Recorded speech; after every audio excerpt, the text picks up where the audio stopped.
अरे गौरा, ई कुल का बनवले बाड़ू हो? दिमाग ना नु खराब हो गइल तोहार?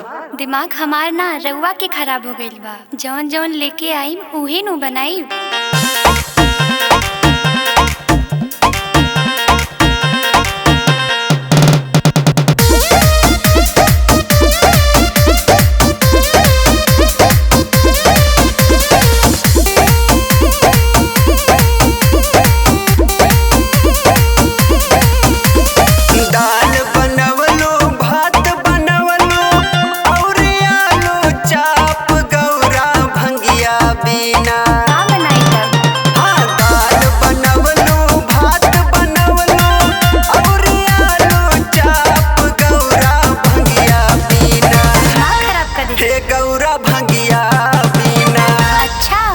कई दिहलो मूड खराब गौरा भंगिया बिना। हम का करी? अब कैसे करी आहार बोला भंगिया बिना। बाजी पंगा हो जाए दंगा, जन करी मूड खराब भोला भंगिया बिना। अरे ले बाजी पंगा हो जाए दंगा, जन करी मूड खराब भोला भंगिया बिना। हे भोला भंगिया बिना, आजू सही करी आहार भोला भंगिया बिना। आजू सही करी आहार भोला भंगिया बिना। नाही ना करब।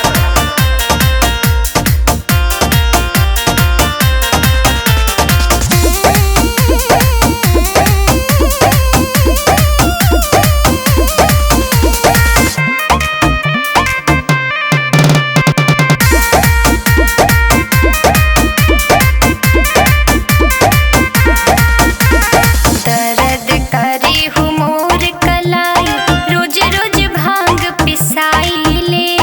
ऊपर से रउआ काम काज में हम हो हाथ बटाई ले। कितना हाथ बटावे लो हम कुल जानी ले। मौगी बाड़ू त मौगी राह, भांग त पीसे के पारी हो। ज्यादा चोना देखैबो त सुनला, धैले बानी छड़ी हो। घास जमाइब जिनासा दिखाइब त हम नहीं हर चल जाइब भोला भंगिया बिना। अच्छा घास जमाइब जिनासा दिखाइब त हम नहीं हर चल जाइब भोला भंगिया बिना।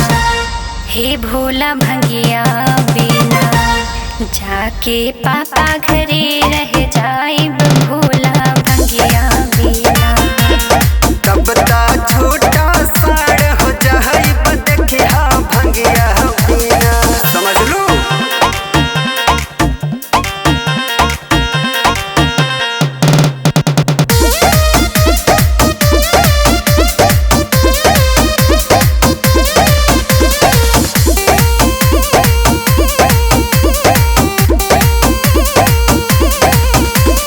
जब तो नहीं हर जैबो ये गौरा, दोसर में हरिया लाइब हो। ओही से गाजा मलाइब सुनला, ओही से भांग पिसाइब हो। टेलर देखा त सुना, फिरता घर में आके ए भोला खूबे उधम मचाइब हो। सौतिन के हम झोटा पकड़ के घर से बाहर भगाइब हो। थोड़ा न झगड़ा गहजाला रगड़ा, तू ही हऊ खेलल गुलाब गौरा भंगिया बिना। फुसलावा ना। थोड़ा न झगड़ा गहजाला रगड़ा, तू ही हऊ खेलल गुलाब गौरा भंगिया बिना। हे गौरा भंगिया